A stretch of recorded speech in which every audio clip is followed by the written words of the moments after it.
If you hold to an atheist view or are considering adopting an atheist view of the world, there's a couple things you need to know. Now, recently, people have redefined or defined it anew as simply a lack of belief in God. So now there's a psychological atheism, which just simply makes a statement about their mental condition that they lack a belief in God. But there has historically been a philosophical atheism, that is, holding to the proposition that there is no God. Now, if that's the case, if you're going to hold to that view, there's a couple things you must know. First of all, you have no basis for human value, right? The only value that you or any human has is the value in the minds of others, which project that upon you, or let's say a child. So if nobody values a child, that child has no value.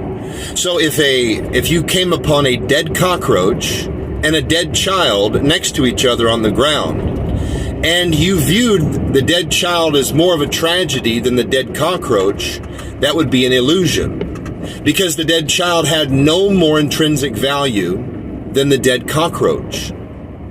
See, so if there is no God that designed us, that created human beings specially in his own image, and thus given us intrinsic value, there is no more intrinsic value in a human being than a cockroach or any other creature or any other thing on earth, a stick or a pile of cow manure, right? That is illusion if you think that human beings have value.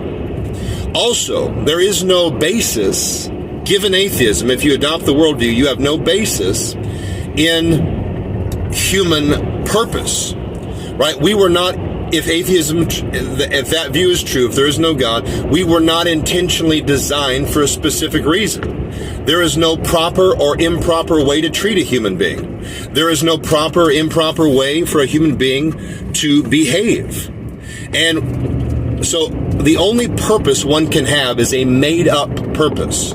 So let's say the Green River Killer saw his purpose as seeking pleasure. And the way he found pleasure was killing people. Or some find pleasure in having relations with as many women as possible, or becoming a professional athlete, or an artist, or any number of made-up purposes, but they're all self-invented. One purpose, quote-unquote, is not any more superior or inferior to any other.